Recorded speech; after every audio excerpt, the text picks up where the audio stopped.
Give me a bad touch, will you? That way you'll be in a good mood too. Bad touch for Alma. Aw, okay. That makes me feel better. Jill's, she's on the up and up. She's on the uptake. She's not so depressed anymore. She laughed at her favorite drink. There you go. Jill, you have such a petty sense of humor. Guilty as charged. So, what put you in a good mood? Oh, yeah, that. Today, my sister was supposed to be in court for all the custody proceedings.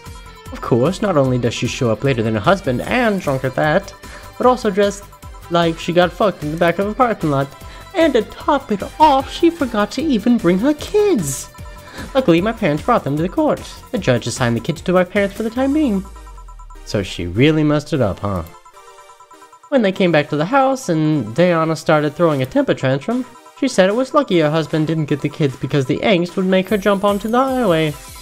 So Ava comes and says, "Then make sure it kills you because we aren't dealing with you as a cripple." Holy shit. I shouldn't reinforce that behavior, but whew, I don't know, maybe it was the timing, but I've been laughing for an hour now. You hold quite the animosity for Diana, don't you? She and I used to be the closest friends when I was 7 or 8. We played all the time, we even slept on the same bed for a while. Then she turned into a teen. We stopped playing, she had other things she wanted to do. I could forgive all that, I mean, the age difference and all. But there is something in particular I still can't forgive. It was the day she invited her friends to the house and I went to ask her for something. As I was leaving, one of her friends asked if I was her sister. And she said she had no little sisters. Ooh. Oh. Ouch. Damn. Okay. I think that was the moment I finally broke the pedestal I held her on.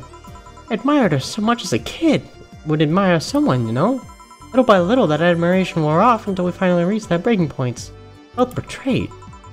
You haven't been able to forgive her after 40 years? Hey! Not that I still hold a grudge against her, but rather...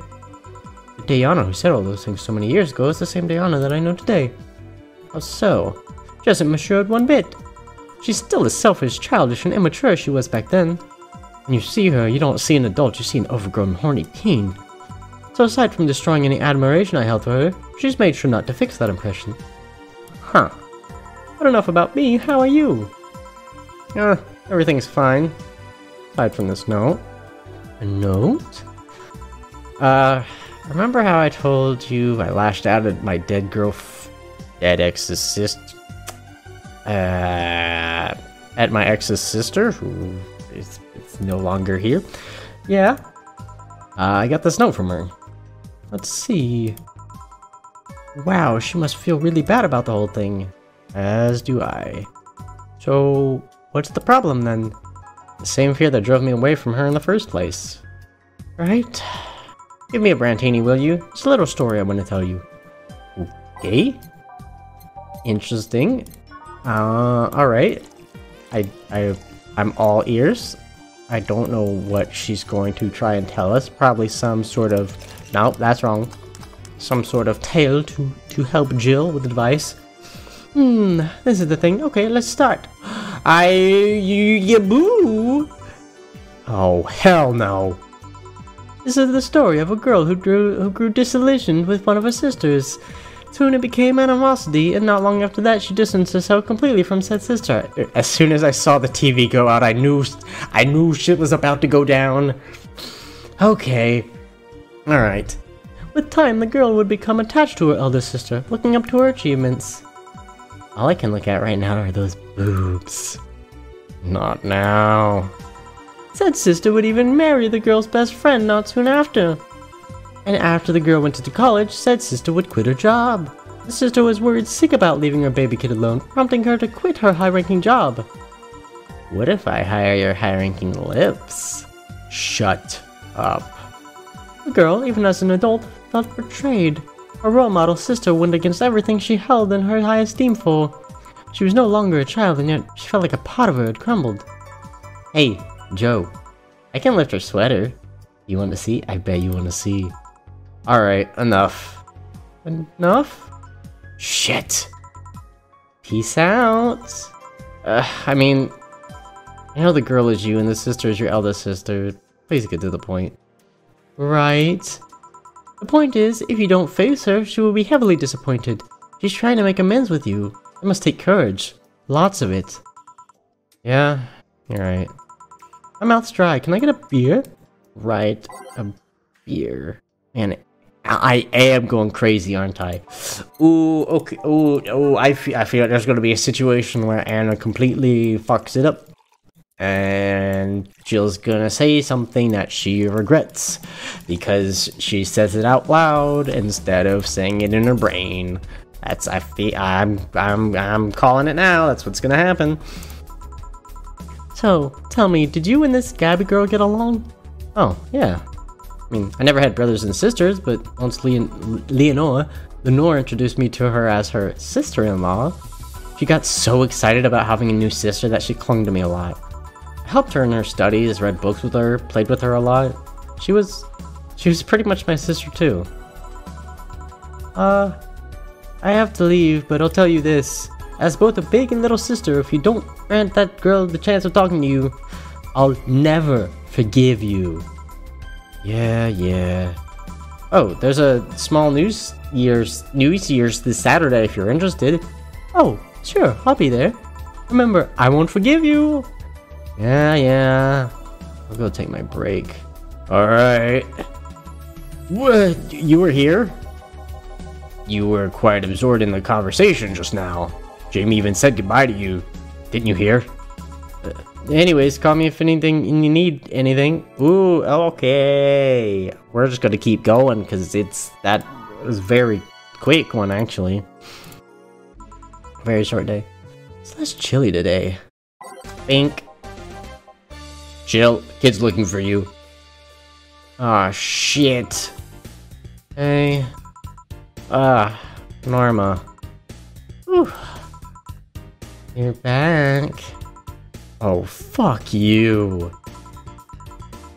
You do know I'm not giving you any drinks, right? Crap, I said it out loud. Yeah, actually, I wanted to say thank you. Whew, she thought it was for her. Thank me? Well, for starters, by not complying and giving me alcohol. Everything else would have fallen apart if I had some. Oh, you're so responsible, Joe. Okay, whatever takes 5. I kind of faced my mom and told her all about the pressure she was putting on me. Instead, I wanted to figure out what I wanted to do. And? Well, she didn't speak to me for 2 days. After that, she told me that it'd be a waste to spend money in a university just for me to not give it my all. So she told me to still go to college, of course, but that I was free to explore. Well, I'm glad to hear that. And, well, I wanted to thank you for that. Me? If I just rushed headfirst to my original plan, things would have gotten ugly. And you were right, I would be hurting her for the sake of hurting. So, thank you. Don't worry about it. I'll leave before it's too late outside. Be careful. Aw, so sweet. Shut up. Hey, Jill, mind helping me here? Sure. Make a bleeding Jane, please. On it. A bleeding Jane, okay? I don't really know why I'm giving Gil a bleeding Jane. I mean, does he want a drink? I don't understand. I need to get to the bottom of this Anna situation. It's going to drive me crazy. Like, what's actually happening? Thanks. Hey, Joe. You hate me? Hate is, it's a harsh word. Not against you directly, but rather the fact that only I can see you. Like I told you, if they wanted, they could see me. And why can I? You're the main character. Don't know. What are you? A cute girl. Right. You okay, Jill? Making a lot of faces there. What? Friggity frackin' sliggity slacks. So much fourth wall break. My brain. And remembering things, I guess. Could you give me a hand here and serve a beer, please? Sure. Gil, can I ask you, why the hell are we helping you? Is there like, what? That's not what I clicked. Is there like an abundance of people in the barn and you need us to help make drinks? Is like what's going on here, buddy? Would you lighten up if I showed you I can interact with the environment? Maybe it'll spook me, but I mean, let's try. What the fuck? I didn't like that. Turn it back. I hate it. Don't do that again. I don't like it. I don't like it. You sure? Yep. Weird. Nobody expects the Dorothy Inquisition! Dorothy Inquisition! Dorothy Inquisition! Dorothy— Ow! I'm just like— I can't believe I'm using the spare tongue so early in the night. Oh my god. I just understood that. Okay. Honey! Hey, Dorothy. I'm making a quick stop for a drink. Can I get a fluffy dream? Sure. Fluffy dream. So, she blinded Jill somehow, but we could see shit? Whoa. That really messed with my head, man. I don't know what happened. Here you go. Fluffy dream. Oh yeah, before you leave, what? Are you guys throwing a New Year's party too? Yeah. Sure, I'll be there then. Well, I've got things to do, so... You do? Who does what? Sorry, I sneezed. It was something like, what do you do? Oh, I mean, that's a really weird way to sneeze, but, okay. Anyway, I'm out for now. Oh yeah, Joe? Take care of Becky, please. Who the hell is Becky? Who's Becky? Who's what? You just said... I said no. Who's Becky? Man, those are some weird fucking sneezes. Okay, fuck that noise.